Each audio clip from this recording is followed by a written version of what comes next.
अव्वल अव्वल ये लड़ाई और दुश्मनी एक मामूली सी चीज़ थी जिसके असरात महदूद थे, जैसा कि हरब बिन उमैया और अब्दुल मुत्तलिब बिन हाशिम के मामला से ज़ाहिर होता है। लेकिन दर हकीकत ये जंग खासी ख़तरनाक थी। ये जंग थी क़ियादत और सियादत की। दो क़ियादतें बरसरे पैकार थीं, यानी एक दूसरे के ख़िलाफ़ लड़ रही थीं। इनमें से एक दुनियादारी की थी, जिसे दौलत, सरवत और अमारत और वजाहत, शान व शौकत पर भरोसा था, जबकि दूसरी तरफ जो ताकत थी वो रूहानी थी, जिसके पेश नज़र ये था कि शऊर दीनी को, हुस्न मानवी को सोसाइटी और आम आवाम में बेदार किया जाए और उभारा जाए। यानी दीनी शऊर जो है वो उजागर किया जाए और दीन के मामलात को अच्छे तरीके से सोसाइटी और आवाम के अंदर उजागर किया जाए, और उसने जो दीन ने एक ज़ाब्ता हयात हमें बताया है उसके मुताबिक ज़िंदगी गुजारी जाए। तो ये तो मतलब अव्वल अव्वल आपको मैंने बताया कि हज़रत हाशिम, बनु हाशिम और बनु उमैया किस तरह से आपस में जो हैं वो एक दूसरे के ख़िलाफ़ खड़ी हुई, यानी कि उनके जद्द अमजद से औलादें चली और आहिस्ता आहिस्ता जो है इनके अंदर ये चीज़ें डेवलप होती गईं। अब आगे चल के जो है वो ज़हूर इस्लाम आ जाता है, यानी कि हजूर पाक सल्लल्लाहु अलैहि वसल्लम की बासत से बनु उमैया में दोहरा अनाद पैदा हुआ। यानी कि पहले तो सिर्फ़ ओहदे हासिल करने की दुश्मनी थी, उसके बाद जो दुश्मनी पैदा हुई वो उन्हें उनके दीन से हटा कर एक नए दीन की जानिब लाने की दुश्मनी थी। एक उसकी वजह ये थी कि बुत परस्ती और आबाई दीन पर ज़रब पड़ रही थी, वो इसको छोड़ना नहीं चाहते थे, और मुआशी मफादात भी ख़तरे में थे। यानी कि उनका तो इस बुत परस्ती की वजह से कारोबार भी चला हुआ था ना, जो चढ़ावों की आमदन आपने पढ़ा है, और वो सारा पीछे से उनके ये मफादात भी ख़तरे में थे। दूसरे ये कि बनु हाशिम की कामयाबी इनकी सरदारी और क़ियादत के ख़ात्मे का ऐलान थी। यानी कि अगर बनु हाशिम कामयाब हो जाते हैं तो बनु मैया की सरदारी और क़ियादत भी ख़त्म हो जाती थी। बिलखसूस जंग बदर में जब अबू जहल और दूसरे बड़े लीडर कत्ल हो गए और मक्का की सरदारी अबू सुफियान के हिस्से में आई, तो फिर तो उसने बनु मैया ने मदीने की इस्लामी रियासत के ख़िलाफ़ भरपूर जद्दोजहद किया। आपने देखा जितनी जंगें थी सबका लीडर अबू सुफियान हुआ करता था। वो तो फ़तह मक्का हुआ तो बिलाखिर बनु मैया की सरदारी और रियासत की सरबराही का दौर ख़त्म हुआ। लेकिन उससे पहले आपने पढ़ा है अच्छी तरह से कि जितने भी मामलात ख़राब करता था बनु, ये अबू सुफियान की वजह से होता था, क्योंकि उसका ताल्लुक़ बनु मैया से था। फ़तह मक्का के बाद हजूर सल्लल्लाहु अलैहि वसल्लम ने बनु मैया की तालीफ़ कलब की, यानी कि उनकी थोड़ी सी हौसला अफजाई की, और जल्द ही आपके ज़ेर साया अरबों के बाहमी तासुबात ख़त्म हो गए बज़ाहिर, और उसकी जगह इस्लामी अखुवत, मोहब्बत और भाईचारे ने ली, और इस तरह मिल्लत इस्लामिया और उम्मत मुहम्मदिया अलैहिस्सलातो तस्लीम की बुनियाद रखी गई, जिसमें रंग, नस्ल, काले, गोरे, अरबी, अजमी, हाशमी, उमवी की कोई तशख़ीस बाकी ना रही। दौरे खिलाफत राशिदा में बनु हाशिम और उमैया ने इस दीनी जज्बा इत्तेहाद और इत्तफ़ाक़ के साथ फ़रोग़ इस्लाम के लिए काम किया, यानी मिलजुल कर ये मामला खिलाफत राशिदा में भी चलता रहा। हज़रत उमर फ़ारूक के ज़माने में यज़ीद बिन अबी सुफ़ियान ने फ़तह दमिश्क में नुमाया किरदार अदा किया, यानी कि हज़रत उमर के साथ मिलकर जो अबू सुफ़ियान का बेटा था उसने काफ़ी फतूहात हासिल की, और माविया बिन सुफ़ियान भी इनके हमरा थे,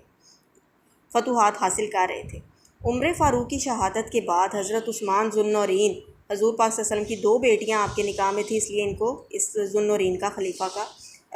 जो लक़ब है वो दिया गया, जिनका ताल्लुक़ बनु मैया से था। बनु मैया अपनी ज़ाती काबिलियतों की वजह से पहले ही खिलाफत इस्लामिया का एक ज़रूरी जुज़्व बने हुए थे।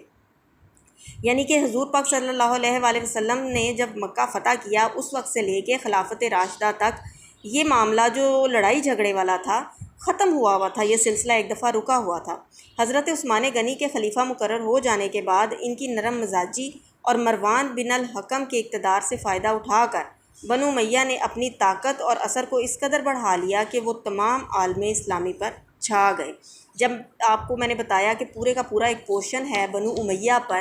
तो ये इसी चीज़ को ज़ाहिर करता है कि हज़रत उस्मान गनी का मामला जो था वो इस कदर नरम मिजाजी वाला था, यानी वो इतने नरम मिजाज के थे कि उन्होंने जो है वो अपनी नरम मिजाजी की वजह से जो मामला ठीक चल रहे थे उसकी वजह से ख़राब होना शुरू हो गए, क्योंकि बहुत सारे लोग उनको समझाते थे कि आप नरमी के वक्त नरमी किया करें, लेकिन जहाँ सख्ती करनी होती है वहाँ सख्ती किया करें। जब उनको शहीद करने के और उसके दूसरे फितने उस वक्त सर उठा रहे थे, उस वक्त भी आप चाहते थे कि मेरी वजह से जो फितना सर उठा रहा है मैं उसमें किसी को जो है वो शामिल नहीं करूँगा। तो यहाँ पर जो है बहुत सारे लोगों ने उनको मशवरा दिया था कि आप जो हैं वो सख्ती से काम लें, आप हमें जंग की इजाज़त दें, लेकिन आपने ये पूरी स्टडी की है कि हज़रत उस्मान ने आखिरी दम तक जो है वो जंग को प्रेफर नहीं किया और ख़ुद शहीद हो गए। उसके बाद जो है वो बाहमी कशमकश का अहया शुरू होता है। आम मुसलमानों और बिलखसूस बनु हाशिम और बनु उमैया के इस गैर मामूली असर और रसूख से आम मुसलमान जो हैं वो खुश नहीं थे। इस फ़ज़ा में यानी बनु हाशिम और बनु उमैया आपस में मिलजुल कर रहें, इससे बहुत सारे लोग जो थे वो खुश नहीं थे। इस फ़ज़ा में अब्दुल्ला बिन सबा ने नए नए अकायद घड़ कर दूर दराज इलाकों के अवाम को, जिनकी दीनी तरबियत नापुख्ता थी, यानी उन्हें अभी नए नए मुसलमान हुए थे, इस्लाम का कुछ पता नहीं था, उसकी हकानियत का कोई अंदाज़ा नहीं था, ऐसे लोगों को जानबूझकर अब्दुल्ला बिन सबा ने अपने अकायद का जो है घड़ घड़ कर कहानियाँ सुनाई। इनके जुल्म सितम जो इन पर हुए भी नहीं थे हज़रत उस्मान के दौर में। हज़रत उस्मान का दौर तो समझ लें कि फतूहात के बाद का नया दौर था, इतनी बड़ी सल्तनत थी, लोग सुख चैन की बांसुरी बजा रहे थे। उस वक़्त अब्दुल्ला बिन सबा ने इन पर ऐसे ऐसे इल्ज़ामात लगाने शुरू कर दिए कि पता नहीं लोगों पे कितना जुल्म सितम हो रहा है और हमें हज़रत उस्मान से इसका बदला लेना है। एक शोरश बरपा हुई, यानी कि एक फ़साद ऐसा उठा कि जिसके नतीजे के तौर पर हज़रत उस्मान शहीद कर दिए गए। अगरचे हज़रत अली इस फितने से मुकम्मल तौर पर अलहदा रहे, उन्होंने सबाइयों को रोकने की कोशिश की, उन्होंने हज़रत उस्मान से जंग करने की इजाज़त मांगी, बार बार उन्हें इस चीज़ पे मजबूर करते रहे कि आप क्यों इस तरह का जुल्म बर्दाश्त कर रहे हैं, आप इस चीज़ को हमारे हवाले करें, हम इस चीज़ को देख लेते हैं। लेकिन हज़रत उस्मान की नरम मिजाजी की वजह से और दूसरा उन सबाइयों की फितना अंगेज़ी की वजह से खून रेज़ी का बाज़ार गर्म होकर रहा और उमवी और हाशमी कशमकश कहाँ ख़त्म होती है? हज़रत हसन की दस्तबरदारी पर, अमीर माविया की खिलाफत के क़याम पर और हज़रत हुसैन की शहादत की सूरत में मिल्लत इस्लामिया का अमन जो है बिलाखिर तबाह होकर ही रहता है। क्लास आप इसको दोबारा से पढ़ें, जो बात समझ नहीं आती दोबारा से